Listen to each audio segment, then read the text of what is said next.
رمضان المبارک کے فضائل۔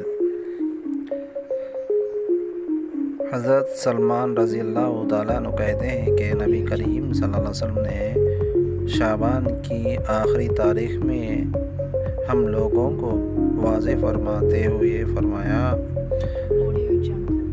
کہ تمہارے اوپر ایک مہینہ آ رہا ہے جو بہت بڑا مہینہ ہے، بہت ہی مبارک مہینہ ہے۔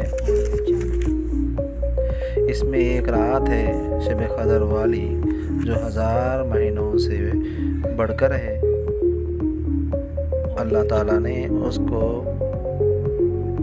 اس دن کے روزے کو فرض فرمایا ہے اور اس رات کے وقت قیام یعنی تراویح کو ثواب کی چیز بنایا ہے۔ جو شخص اس مہینے میں کسی نیکی کے ساتھ اللہ کا قرب حاصل کرے، ایسا ہے جیسا کہ غیر رمضان میں فرض ادا کیا، اور جو شخص اس مہینے میں کسی فرض کو ادا کرے، وہ ایسا ہے جیسا کہ غیر رمضان میں 70 فرض ادا کرنے کا ثواب ہے۔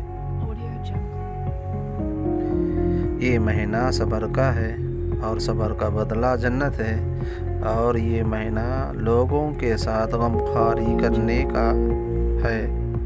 اس مہینے میں مومن کا رزق بڑھا دیا جاتا ہے۔ جو شخص کسی روزے دار کا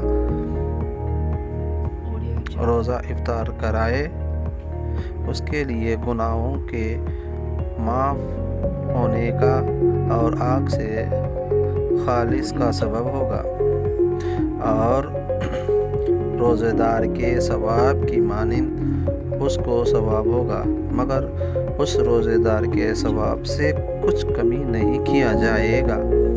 صحابہ نے عرض کیا، یا رسول اللہ صلی اللہ علیہ وسلم، ہم میں سے ہر شخص تو اتنی وسعت نہیں رکھتا کہ روزے دار کو افطار کرائے۔